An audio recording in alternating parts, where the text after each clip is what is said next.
नमस्कार। ये तुलसी पत्र को नहीं ये तुलसी गछरे केते गुड़िए रोग भल हो समस्ते जानिमा दरकार लोकमोचन को निहाती आसवा दरकार। मोर कहबार कथा गोटे हिंदू धर्मर पिला गोटे सनातन धर्मर पिला गोटे ओडिया पिला गोटे गाँव गरीब पिला ये तुलसी गछरे केते गुड़िए रोग भल हो विश्व हुए तो कहीं जानी ना। तेणु आज आरंभ शेष पर्यंत समस्ते देखिया केबे भूलंतु नहीं एवं कई स्लीप करंतु नहीं कई स्किप करंतु नहीं। तेणु आपण माने गाधई शौच होई किछि तुलसी पत्र संग्रह करंतु। तुलसी पत्र को वर्णना करिया पई तुलसी गछ को वर्णना करिया पई मो योग्य नुहे। जो तुलसी गछरे मूले गंगा डाले विष्णु पत्रे 33 कोटी देवदेवी अछंती मु वर्णना करिया पई गुडे योग्य नुहु कारण सेते उच्च कोटीर लेखक नुहे।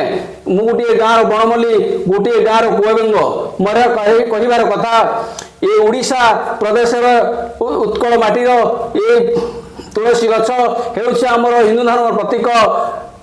जी 33 कोटी देवादेवी तांको पत्र रे वास करती मो नाम मात्र वर्णना करिया पई।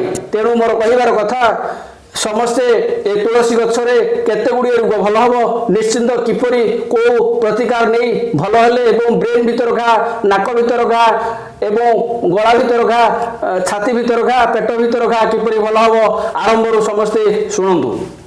आपण किछि तुलसी पत्र जुगाड़ करंतु एवं ताकू दही मकची एवं बामपोड़ा नाकरे आघाण करंतु बा सुंगंतु ताकू प्रतिदिन सकाळे एवं संध्यारे आघ्राण करले बा सुंगिले बामपटे एवं डाहाण पट नासारे जदि दैनिक 5 मिनिट लेखाए सुंघिले बा आघ्राण कले निश्चिंत एई भली क्रमानुसार मासे 2 मासे 3 मास मध्यरे ब्रेन भीतर घा नाक भीतर घा पाटी भीतर घा छाती भीतर घा एवं पेट भीतर घा निश्चिंत भल हम। कारण ये साधारण कथा नुहे मते लाइक एवं सुनार पहाड़ देले वीडियो बनौनी केवल जनमंगल उद्देश्य आपण पाद तले छोट छोट वीडियो नहीं आछि हिंदू धर्म प्रचार प्रसार निमंते आपण मानको पाद तले ए माइकल भाई आने ले आछि।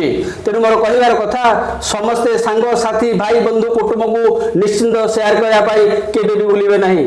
आपण माने जेतेबेले व्यवहार करिवे तुलसी गछ को शौच होई एवं पवित्र होई तुलसी पत्र को जोगाड़ करी आपण माने नियंतु शिଳରେ हेउ बा ग्राइंडिंग करी ताको तार रस को बामपोड़ा नाकरे एवं डाहाण पोड़ा नाकरे प्रत्येक दिन सकाळे एवं संध्यारे आघ्राण करंतु सुंगंतु 5 मिनिट लेखाए देखिबे ब्रेन भीतर घा नाक भीतर घा गला भीतर घा छाती भीतर घा पाटी भीतर घा निश्चिंत भल हबे। जदि आपण मान समस्ते भल हबो जदि आपण मान समस्ते भल हबे तेणु माइकल भाई आपण को पाद तले कोटि बार प्रणाम करुछि। नमस्कार।